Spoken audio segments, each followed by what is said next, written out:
I wanted to tell you about a really wonderful YA novel I just finished. It's called The Night Budda Got Deep in It.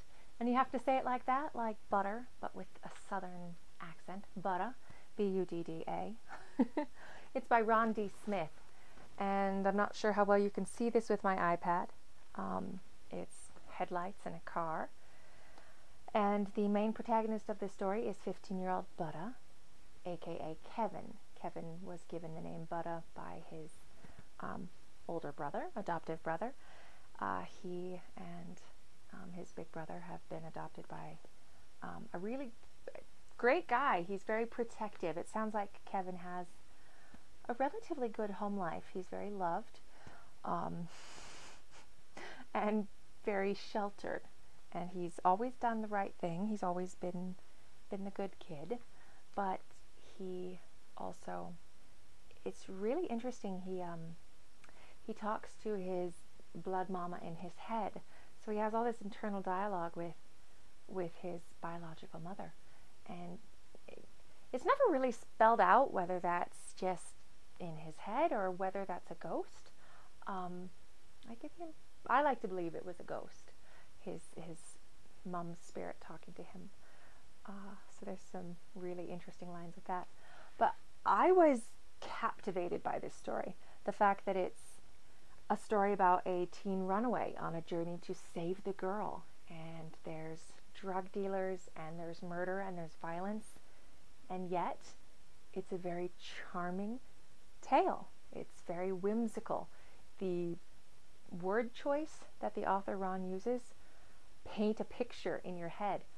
And I was highly entertained and taken along on this journey of Kevin's as he, what do they call it? A coming-of-age novel. I have to share some of the lines with you that I was highlighting as I was going through this. So Budda's, thinking about his blood mama. And with all that listening, Budda didn't have much time for talking. The less he spoke, the dumber people thought he was.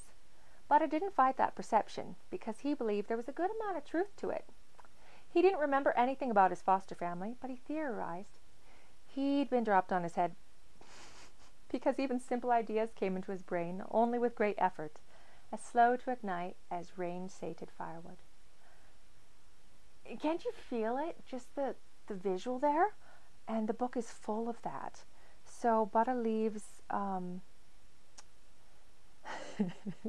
leaves his home in Missouri, and he goes to Illinois to rescue. Oh no, and he's going to Kentucky. He's going to Kentucky, where his foster sister went back to her family when she turned 18.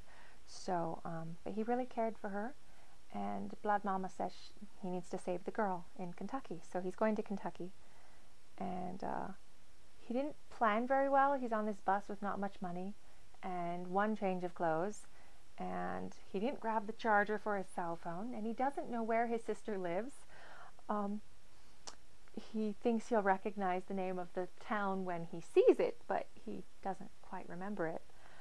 So there's descriptions of the people he meets on his journey, and he meets a girl named Beresha. She was on the bus with him, and you can visualize her. And he's been, like I said, very sheltered. He'd never had McDonald's before, and so he gets Big Mac. And later on, he has an Egg McMuffin, and he thinks it's a little piece of heaven.